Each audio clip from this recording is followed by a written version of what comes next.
What's up, everybody? This is Trey Biddy with HawgSports.com. Sam Pittman now officially named the head coach at the University of Arkansas. I'm going to bring Danny West in. We're going to talk some about recruiting, Pittman's background, talk about how this hire came to pass, and we'll jump into a lot of other things too. We're going to answer your questions as well, all happening on Hog Sports Live.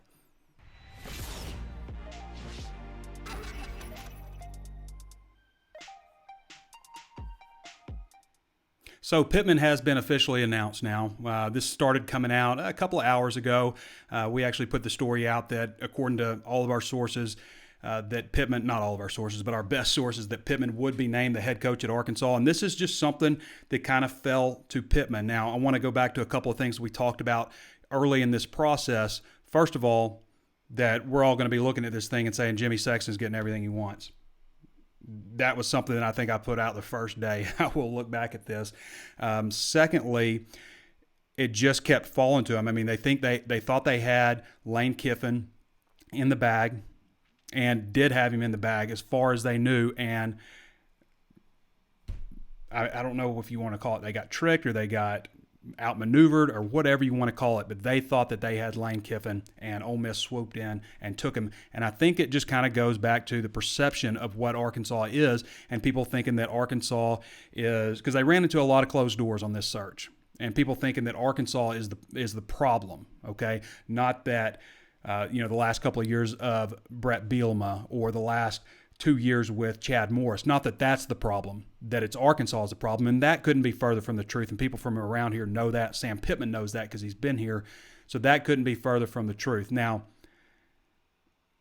obviously you would like a sitting head coach, a guy with some experience and stuff, but as I said in the very beginning with this thing also, Arkansas may not get the coach that they want out of this. They might end up getting the coach that they need, okay? Now, obviously concerns. No head coaching background. That's the big concern there. The positives with Pittman that you would look at, fantastic recruiter, one of the most respected coaches in the country in terms of being an assistant coach and an offensive line coach and being a recruiter. Consistently recruits top-notch offensive linemen when you look at some of the guys that he's brought in. And we'll get in with Danny. Actually, I'll get in with Danny about that. We'll talk about all the recruiting stuff here in a second because he's got a lot of good insight on Sam Pittman, what makes him a good recruiter. And something that I said early when stuff started kind of leaking out to us is that with Pittman, in about 5 minutes of meeting these players, he'll have them wrapped around his finger. He's just a likable guy. I think he'll be able to bring a really good staff at Arkansas because he is so well liked. The players will fight for him. And that is something that we've talked about has been a problem with this, with the former staff. Under the guidance of Chad Morris, the players just weren't fighting for him. I don't think that they believed him. You didn't see anybody walking out. You didn't hear about anybody walking out of the locker room when Hunter Yurachek told him that Chad Morris was fired, as opposed to a guy like Matt Luke. The Ole Miss job coming open, that cost Arkansas Lane Kiffin. It's crazy to think about, but I think that was a reactionary firing after the Egg Bowl, with that kid acting like he was peeing on a fire hydrant like a dog, and it ended up not screwing screwing Ole Miss, but screwing Matt Luke and screwing Arkansas. That's what ended up happening. As crazy as the universe works, that's what ended up happening. And Arkansas looked at a lot of options. I know for a fact that they did. But at the end of the day, Jimmy Sexton controls college coaching, okay? And that's what it came down to, where he prioritizes the Arkansas job. I see Michael Coates says Chad Morris 2.0 here. And here's the thing that I would say because I see this a lot, so every coach was 2.0. Chad Morris 2.0. Nick Saban, when he left Toledo for Michigan State, he was 2.0. Houston Nutt, when he left Boise for Arkansas, he was Chad Morris, I guess, before 2.0. But basically every coach moved from that to that. Dan Mullen, when he took the Mississippi State job, he had not been a head coach before. So that to me is just kind of like, you look at, you're just not seeing the big picture. You just see the last guy. Now, Pittman, obviously there are concerns. He has not been a head coach. I do think that he's going to be strong in recruiting. I mean, you go back and look at what Arkansas's offensive line was. Look what Arkansas's offensive line did in the years that he was here from 2013, 14, and 15. So 2013, when they're retooling the offensive line, they gave up 8 sacks that year. and led the SEC. The next year they gave up 14 sacks. The next year they gave up 14 sacks again. The year he left, the next year, Arkansas gave up 36 sacks and were 13th in the SEC.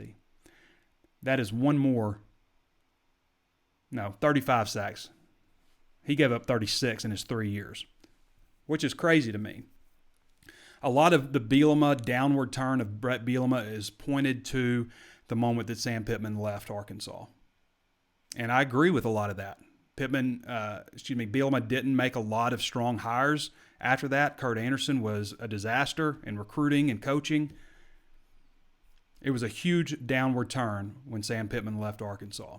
This is a guy that wants to be here. He's from around here. He was born in Oklahoma. His parents live in Missouri still. I think he went to Grove High School. He's coached just about everywhere all over the country. Several big-time schools. Got a lot of connections.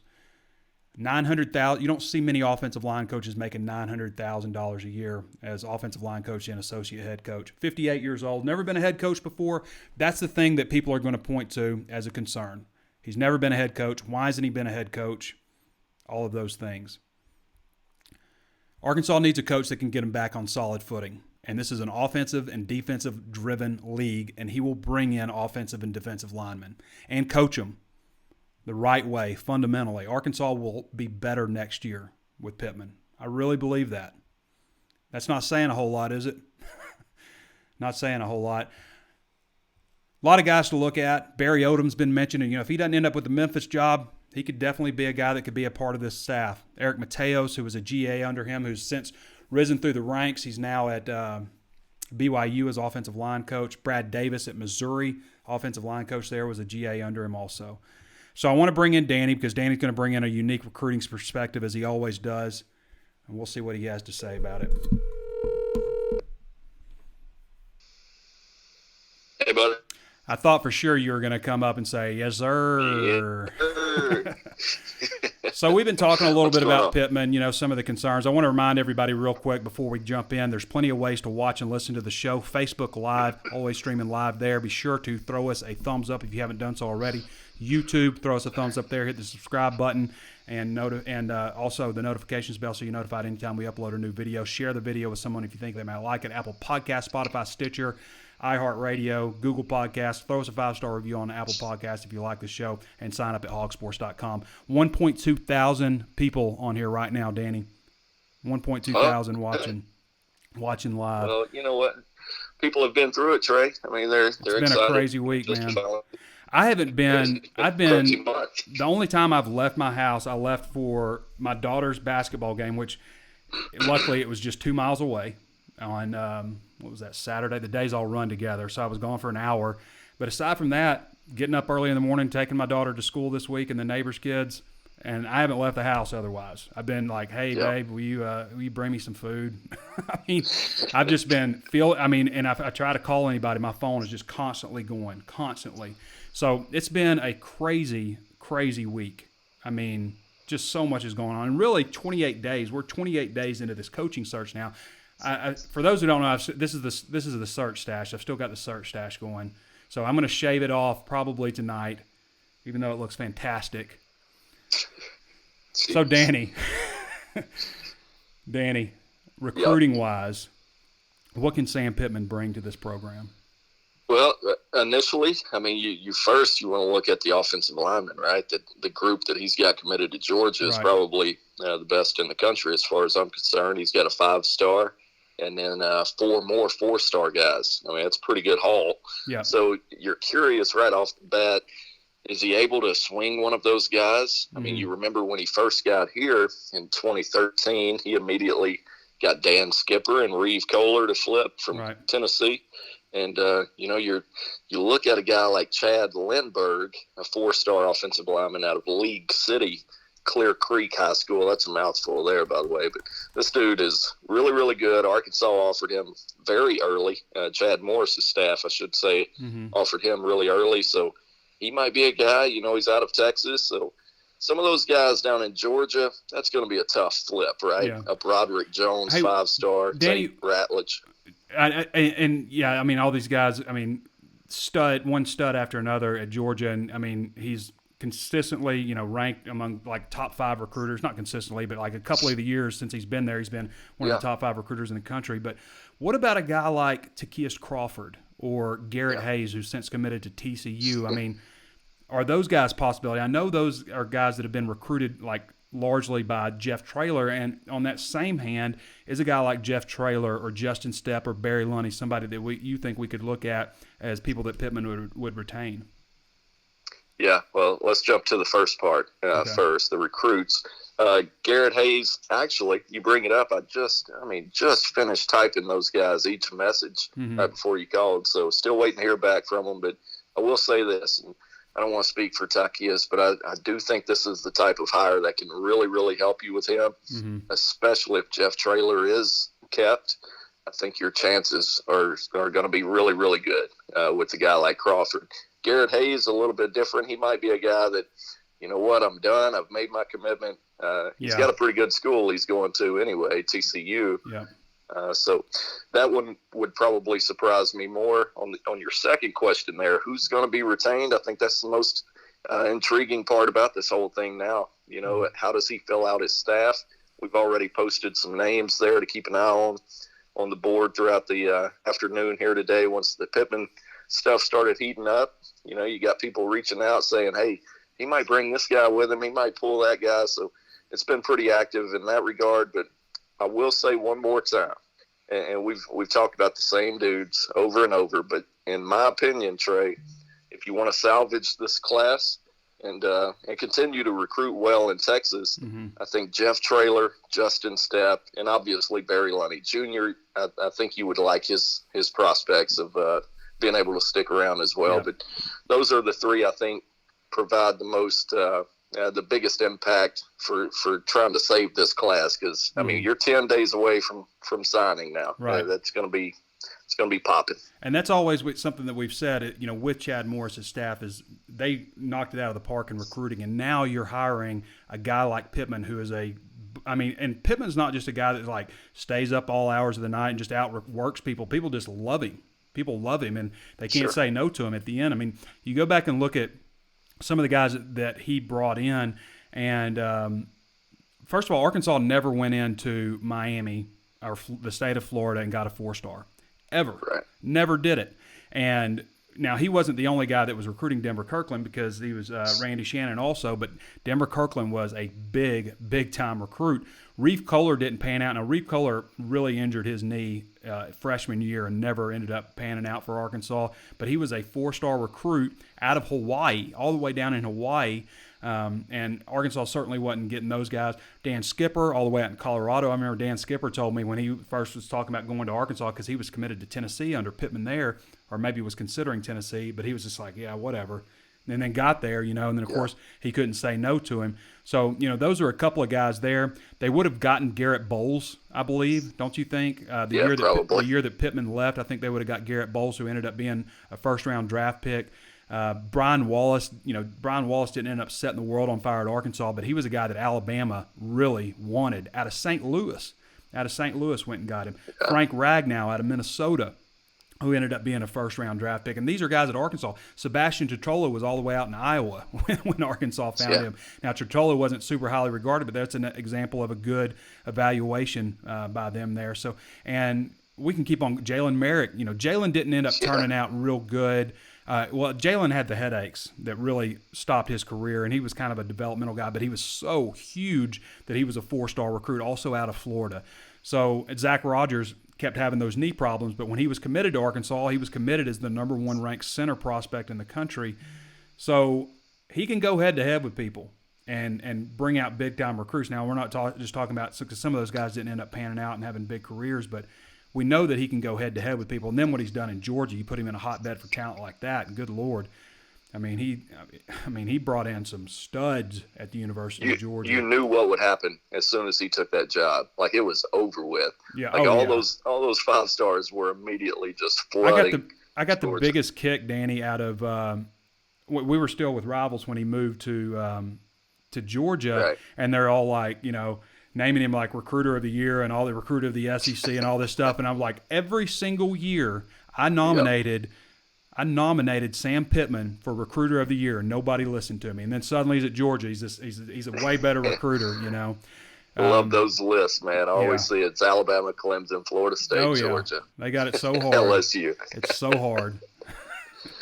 So, Danny, what do you think about potential staff? I mean, Barry Odom's been mentioned.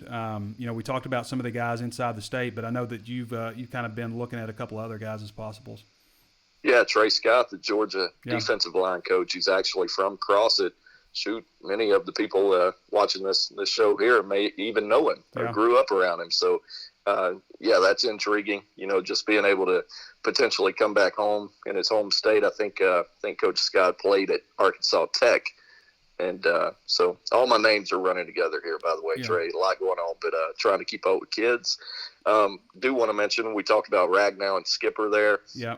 Just posted their reactions. They both of them actually sent in a long statement type reaction. So I thought that was pretty cool. It's posted there on HawgSports now. Well, I think it's notable also because we talk about so much when you hire a new coach, he's always going to be way different than the last coach. And you got Pittman who – you know, he's not going to be super gimmicky. He's not going to be, you know, he's going to be more cool, collected, whereas, you know, Chad was a little more, you know, down in Red Bull and, you know, kind of a math guy. Pittman is going – and one of the things we've talked about, you know, the players just weren't latching on and following. And with Pittman, that's going to change. When he has that team meeting with him and he meets with each of these guys individual, it'll change. And you also see stuff from parents, former players, recruits, all going crazy over this hire. Now, we've noted the concerns, obviously. He's never been a head coach. There's plenty. There's no doubt that this job fell to Sam Pittman, that they had to find somebody who wanted this job because and it's amazing how far we've come from. I mean, you go back to 2008 and you got Lane Kiffin slamming doors around the Oakland Raiders facility, according to Michael Lombardi, because he lost the job to Bobby Petrino, you know, two NFL coaches. And then when Brett Bielema, you know, didn't end up working out at Arkansas, but that was viewed as the biggest hire of the offseason, the biggest. Everybody said that. And then you fast forward, you know, with Chad Morris, and you probably messed up at the time not hiring Mike Norvell. But Chad Morris, you know, still was viewed as a guy that, and not on the same level as some of those other guys, and the situation was really weird with not having a sitting athletic director and all that stuff. But, you know, there were reasons to be encouraged with Chad Morris when you looked at his background, and he was interviewing for other big jobs like Texas A&M and stuff. Mike Norvell is a guy that you could have had. Now he's on his way to Florida State. So, as we said earlier, you know, Arkansas may not get the coach they want. They might end up with the coach that they need, though. And this is a situation where Arkansas needs to get back on. People can talk about let's get Arkansas, you know, up to championship level and stuff. Arkansas needs to be pulled out of a well and get their feet on the ground and get this program established and back to respectability before we can start talking about, you know, flying and stuff. Okay, get this program back on solid footing again, and I think Pittman can be a guy that can do that. We'll see. I've said from the beginning that I will always give the head coach at Arkansas the benefit of the doubt until I have reason not to think that. Okay, and based on everything I've known on Pittman, aside from the head coaching resume, he fits in a lot of ways, man. He really does. And again, there's going to be people that are going to be extremely upset. I know that, and I don't blame them. It's the situation that Arkansas is in, and make no mistake that this job fell to Sam Pittman. I caught a lot of flack when I reported they talked to Deion Sanders, Danny, but they talked to Deion Sanders. I mean, they were exploring a lot of options, and man, wouldn't it be cool if they could somehow talk him into, you know, if Deion Sanders wants to be taken seriously as a head coaching candidate, he needs to start off as a position coach or something. And I wouldn't be opposed to seeing that. I really wouldn't. For those who don't know Danny does all of our recruiting stuff. He's been with us for a decade. HawgSports.com does a fantastic job. The best recruiting guy in the business. I don't mean just Arkansas. So, Danny, what else are you thinking about this hire?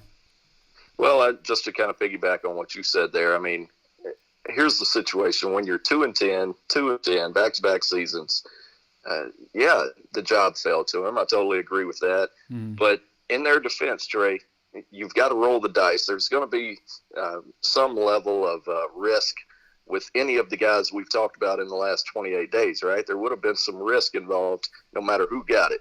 But if you've got to roll the dice, do it with somebody who would crawl to get here. And he would have. I mean, I think you posted earlier today, he reached out, 3 weeks ago? trying to get the job. This dude has wanted this job ever since it was clear that it was coming open. Not even when it came open. Like, once the writing was on the wall, he wanted the job. So, yeah, there's a lot to like, a lot of questions to be answered. I am, like we talked about, I'm really curious to see what type of staff he puts up or fills out here. So, a lot to be answered tomorrow. I guess we've got a 3:30 press conference. Did you mention that? I did not mention the 3:30 press conference. I think I jumped on before the official release has come out.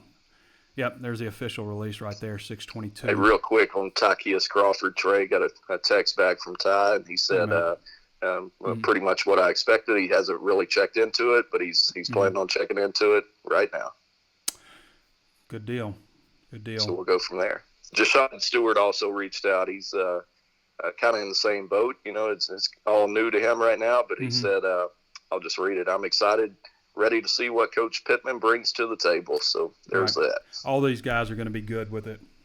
I mean, they just are. The thing with Pittman, if you meet him, he's one of those dudes. You meet him, exactly. You spend 5 minutes with him. He knows you're in. I just watched a video on YouTube earlier today when his name came up again. Just watching an old interview that he did at Georgia, and the camera's rolling. The interview hasn't started yet, and he's got his hand on the guy who's interviewing him, and he's asking him where he's from. Yeah. I mean, how many people do that? It's Sam Pittman, man. That's what he's about. And like I said, I mean, it's not because he's staying up all hours of the night. People just, and maybe, I'm not saying he doesn't work, obviously he does, but I'm just saying he has that. Some people got it and some people don't. I mean, whatever that thing is. And people would always tell me that. I was like, man, I met Sam Pittman the other day. I was like, I felt like that was my dad. I wanted him to be my dad. He's like an uncle, man. Yeah. I mean, it's and it's quick. It's like you feel like you've known him forever. And this one guy told me, he's like, man, they had all the coaches there, and we met each one of them individually. This is on Bielema's staff. And within 5 minutes, Sam Pittman had everybody just looking at him. Just looking at him, you know. So he's got that factor. I mean, obviously he's never been a head coach. That's the concern. Once again, why hasn't he been a head coach? He is 58 years old. I don't have the answer to that. I really don't. But you know, I think some of these Twitter reactions are priceless. You know, Jenny Henry, Hudson Henry's mom, the Henry's mom. You know, she was talking about how much she loved Sam Pittman. Clint Sterner loved the Sam Pittman momentum that's building in Hog Nation. Patrick Arends, if Pittman comes back to the Hill, I'm for sure coming out to some games. Johnny Gibson, to all the players that think they want to leave, don't. I mean, there's a lot of them, a lot of stuff from people. Grant Cook, we're about to be a freaking team. We're about to be a tough freaking team, and I love it. Bijan Jackson, I'm getting butterflies thinking about Coach Pittman. And there's a lot of Twitter reaction, and you don't see that with every single time somebody's hired like that. The players are no doubt behind this. And we've known that since the beginning, that the former players would love this. The guys that played under Pittman, the guys that, you know, knew him from coming back, because Bielema did a good job of welcoming in former players and stuff. You know, there's a lot of stuff from current players too. You know, I see a little bit of one of these like wondering things from Trey Knox, but I can't wait till he meets the players and some of the reactions that we get from some of the players and stuff. It's supposed to be going down tonight at some point. So yeah, I know Georgia had their gala, so I'm thinking that Pittman, you know, the only reason it was delayed a little bit, because I got to be honest, I felt the same way, you know, when I put out the Chad Morris stuff, and I'm just, you know, wondering, I was like, why isn't this official yet? You know, I know it's official. I know it is, because I had it double confirmed official from the same people that, you know, that helped me with Chad Morris breaking that one. And I'm just sitting there just thinking, why isn't this official yet? It's a lonely island to be on, ain't it? Yeah. Yeah, you came through, buddy. Did a good job with this search, man. I know it was a tough one, boy. I enjoy it though. I'm just kind of built for it. Yeah, if it went on for 28 days, it's crazy. But I'm just kind of, I mean, I like being busy. When busy stuff is, you know, is good busy, then I don't mind it. But I'd be lying a little bit if I wasn't getting down here this last bit and wondering what was going on, and, you know, all the stuff, the way the Lane Kiffin stuff, because everybody that was telling you, you know, people are like coming after people that were telling them that Lane Kiffin was going to be the hire. Those people weren't wrong. Everything was happening, and they just kind of got Jimmy Sexton. I mean, that's the bottom line of what happened there. But it was happening, and there's a couple other things that were happening too that I've been told that I can't share. But We share what we can. And anybody who joined us on the Razor's Edge on HawgSports.com, I think they got their money's worth. It may not, again, be the big splash, flashy hire. And the more this thing went along, especially with the way the Kiffin thing went, it just wasn't going to play out that way. It just wasn't. But I think Arkansas got a guy that they need. As we said, Danny, this is an offensive, defensive-driven league, and they're about to get better on the offensive and defensive line. There's no question about it. I think they're going to be a physical brand of football. I don't know what that looks like yet. We'll see what kind of coordinators he brings in, but no question in my mind they're about to get tougher. They're just no question. Yeah. You're either going to get tougher or you're going to leave. That's what's about to happen. That's just the type of guy he is. So looking forward to that. Danny, 10 days here until National Signing Day, the early period. Of course, it's not the best thing in the world the way it's set up for teams that are hiring coaches, because it is such a tight window. The NCAA makes you more and more accountable for the recruits you bring in, and then gives you a 10-day window. So I think that is one way that, a guy like Jeff Traylor or Justin Stepp would have some leverage in there, because I don't think a lot of those guys, a lot of people see, one running back that was committed in John Gentry and look at it and think, who did Traylor have on board? But he played a role in a lot of those guys. He had more guys committed than anybody, didn't he? Yeah, I think so. I think he was around 7 or 8 at one point before everybody jumped off. 7 or 8, yeah, that's quite a bit. And then Justin Stepp, I think Justin Stepp, if he is a guy that's retained, you'll see some wide receivers like Sevion Williams, Mason Mangum, for example, a couple of those guys that would jump back into the fold too. You think so? Yeah, I think there's a pretty good chance. The thing about Mason is, he wants to sign early. So, I mean, he's gonna need an answer pretty quickly. Yeah. He's got some options. He's been taking visits. So, yeah, he would need to know really, really soon whether or not Jay Stepp is going to stick around, as would all those guys. Right? I mean, things should start moving pretty quickly, though, in terms of staff. I mean, there's going to be some guys, maybe somebody comes with him from Georgia, maybe somebody from, I think a lot of people have talked about Jim Chaney also. I don't know that would happen or not, but, that's a possibility. I don't know that would happen or not. What are your thoughts on Chaney? Well, we'll see what happens. Those two have been kind of inseparable, haven't they, throughout their careers? I mean, it seems like when he left here and went down to Georgia, everybody was like, man, he's one of the best in the country. But when he was here, everybody was killing him. Yeah. So it comes back to what you talked about earlier with Sam Pittman being the recruiter of the year. It's funny. You get a Jake Fromm and some of those guys, those running backs had, Chubb. Yeah, you're going to be pretty good. Yeah, you're a pretty good coordinator. Absolutely. Well, I think one thing is, again, I keep going back to this, but just bringing that locker room together. I think, the guy that can do it has been hired. I mean, the guy that can bring it. Now, who knows what happens other than that, but if you're looking for somebody that's going to bring those guys together, I think Sam Pittman is that guy, and that's one of the things I think was most frustrating with Chad Morris. So 10 days left. I mean, what is the period? Do you know what the periods are? I mean, is it all open until the 16th? Right now, okay, yeah, let's run through this. Okay. Right now is the 8th.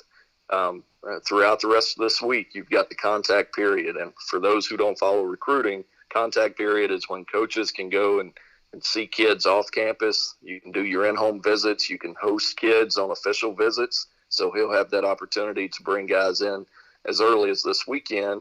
But on Sunday, it transitions into the quiet period, which means you could still have kids on campus, but you can't go out on the road anymore. So a week from today is the quiet period. And then at midnight, 12:01 next Monday, starts the dead period, and then with signing day coming 2 days after that. So essentially, long story short, you've got a week. You've got 1 week now to go out and see kids and try to get some guys in here for a visit this weekend. Do want to mention that, the NCAA rules now allow you, if you've already used your official visit at Arkansas, say, earlier this season or this past spring, Sevion Williams, for example, if he is yet to use all 5 of his official visits, every recruit gets 5 total. He can still come back because of the coaching change. He can come back and take another official here. We'll see if he does that. I think a lot of that is going to depend on which position coaches are kept, but could see some of these guys take another official here at Arkansas. Okay, Danny.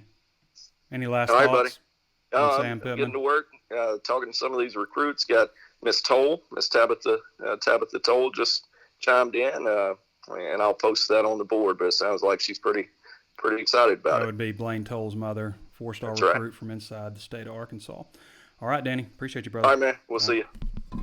That's my man, Danny West. Danny does a fantastic job covering recruiting, and now is the time for Danny, okay? Now is Danny's time. I have covered this coaching search from start to finish. I put everything I've got into it, and now it's time for Danny West. Danny West takes over the lead now. I've always kind of said I kind of set it up, and then Danny West will knock you over. So for all the people that have taken advantage of our offers, and people have given me a hard time about putting the promos out there, but every time I put a promo out there, we get a ton of people subscribe. So what would you do? But Danny West is going to really make it worth it right now. I mean, the coaching search, the roller coaster has been a lot of fun. It may not have ended the way everybody wanted. I do think there are a lot of people that are excited about it, though.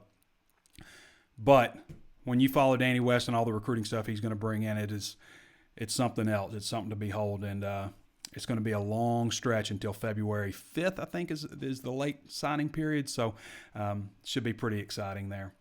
And I will say this, too, with the national media. National media people seem to like it. Clay Travis, big hit to Georgia here. What's the Arkansas fan reaction? I guess that's not any big hire. Barton Simmons, I actually think this is a good, sneaky hire. Arkansas will have an identity, will recruit well, and I guess Pittman could hire a good staff. Dwayne Young says Sam Pittman absolutely loves Athens, and there are a few jobs that would take him away. Head coach at Arkansas is one of them. Marcus Spears, Sam Pittman, about to turn them Razorbacks back into bullies at the line of scrimmage. So, and there's a lot of takes like that, a lot of stuff like that. It's among the fans, some fans are going to love it. Some fans are going to be really disappointed over not getting a sitting head coach and a big splash hire. There's no question that former players are hugely behind this. And not just players that played under Pittman, but players that got to know Pittman. Like a Grant Cook, for example. So, let's see what we got some questions here. I mean, we've had, upwards of 1.4 thousand people. That's, I believe, a record. Aaron Burnett says bring back running back Darren McFadden. And another guy to talk about, because we talked about Stepp, we talked about Jeff Traylor, but Barry Lunny Jr., and I don't know that it's likely that you bring back 3 coaches from the former staff, but Barry's a guy that coached with Pittman before under Bielema's staff, so they are familiar with each other. That is another guy to consider. And Barry has a couple of pretty good a couple of pretty good tight ends that were committed. That's something to kind of leverage a little bit. Alan Hurst says, are you going to find out the real story of what happened with Kiffin and Ole Miss, or we just move on? I put pretty much all that stuff on the Razor's Edge on our premium forum. Still 50% off, Alan. Still 50% off, and I promise you, people, it's worth it. If you like recruiting and want to know where this class is heading, because it's about to be hot and heavy for 10 days until this early signing period starts, and then it picks up again big time in January. Big time. And I promise you're going to want to follow this stuff, because Pittman can recruit, and there's probably going to be some surprises out there. Okay, and there's also staff hires and all of that stuff to go over, along with the introductory press conference and stuff. But with Kiffin, Arkansas thought they had him, and Ole Miss came in and took him. That's the bottom line. It's the bottom line. And it's a Jimmy Sexton deal. Bottom line. And I don't know if it maybe had something to do also with, first of all, Ole Miss is viewed as a better program. The problem with Arkansas right now is it is not viewed as a good program. People think Arkansas is the problem, and Arkansas isn't the problem. It's what the situation with the head coaches, the last 2 head coaches. It's the bottom line. You can win in Arkansas. It infuriates me anytime people think that you can't, because you go back and look at what Houston Nutt did at Arkansas, and Houston Nutt had his flaws. He was not a perfect coach. He didn't embrace technology, didn't embrace some things in the future, and still had had a 10-win season, had a couple of SEC championship games, won 9 games like 4 times at Arkansas in his 10 years, and 8 games, 6 times? That's when you compare to what Arkansas, what they've done under other coaches, that's some success. Brett Bielema. Brett Bielema, for as bad as things got away from him a couple of years, they actually had some success here and there. That 2015 team should have been a 10-win team. They should have beaten Toledo that year. They should have beaten Mississippi State. They should have won 10 games that year. They should have won 9 the next year, but he let it go downhill. But maybe another coach would have maybe not done that at Arkansas. Bobby Petrino. It wasn't that long ago when Bobby Petrino had won 21 games in 2 years at Arkansas. It comes down to the coach. Look at Matt Rule. It's amazing the state that Arkansas has gotten in for really not having that much go on. I mean, you really think about Arkansas with Bobby Petrino when he wrecked his motorcycle in the ditch and everything apparently went downhill from there. Arkansas made the right moral choice in firing Bobby Petrino. They had to do it. They had to fire him. Anybody who doesn't understand that, I can't explain it, but they had to fire Bobby Petrino. They made the right decision both morally and for the betterment of the university in terms of like a lot of reasons, okay? Not just winning football games, which obviously is disappointing because that was fun when Bobby Petrino was at Arkansas. But you look at other programs around the country, everything that happened with Baylor. People were talking about Baylor deserves a death penalty. And they just competed for the Big 12 championship game and just barely lost it in overtime to Oklahoma. Matt Rule's first year, they won one game his first year there. Look at that turnaround.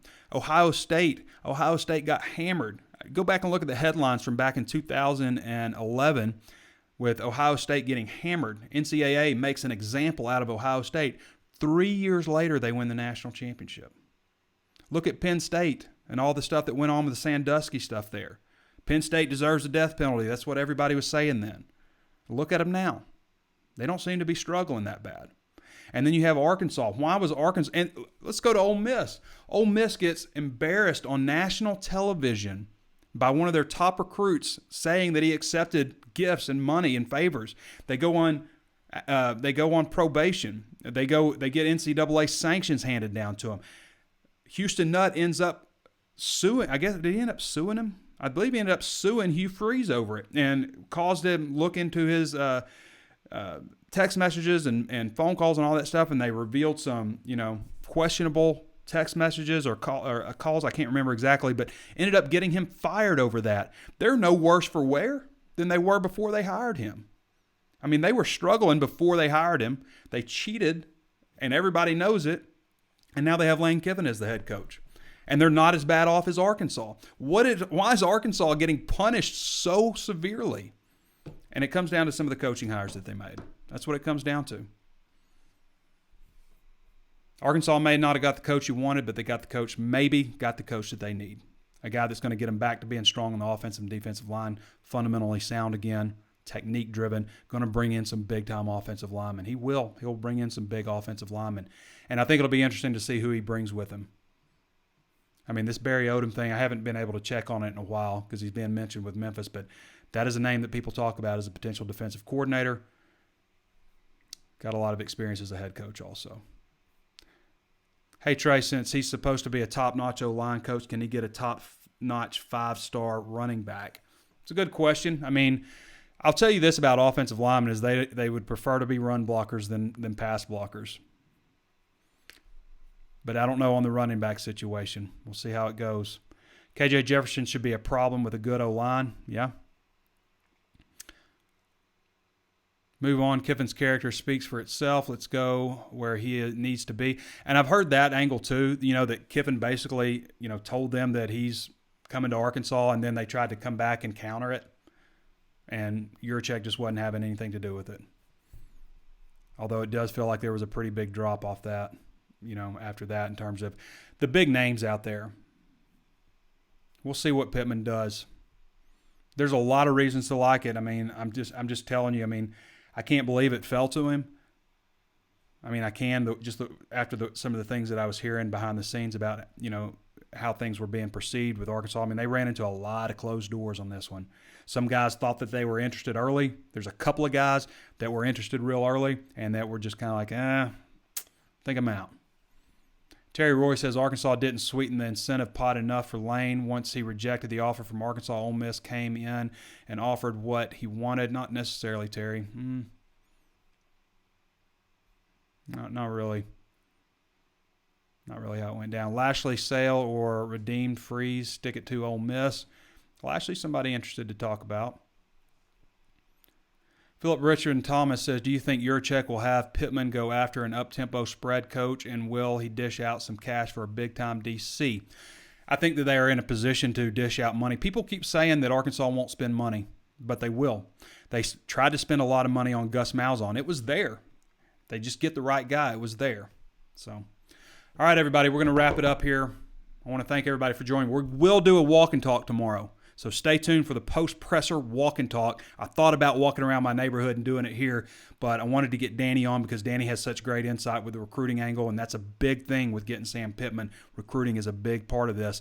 So didn't do the walk and talk for this one. I am going to shave the stash.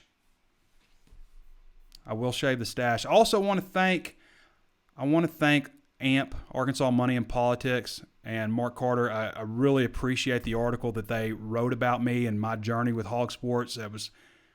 I've always told other people's stories, and to have somebody want to tell my story and where I began with this, I was just really humbled by that. I thought it was really well done, and I really appreciate that. So anybody who hasn't picked up your Arkansas Money and Politics magazine, or you can go to arkansasmoneyandpolitics.com and read the article there. It's the December issue. It's about a 30-minute read just on where I came from and how I got HawgSports.com rolling and into your number one independent source on the Razorbacks. Sign up, 50% off at HawgSports.com. We promise you, if you didn't sign up for the coaching search, you're going to want to sign up for the recruiting. It's going to be wild. It's going to be a wild 10 days, and then it's going to be wild again when January picks up, when the dead period's over. For Danny West, well, we got to say this one more time. Facebook Live, YouTube, throw us that thumbs up right now. If you haven't done it, let's see the thumbs up on Facebook Live and on YouTube. Be sure to hit the follow button on Facebook Live so you can tune in anytime we put new articles and free stuff out there. Also, hit the notifications bell and subscribe to YouTube.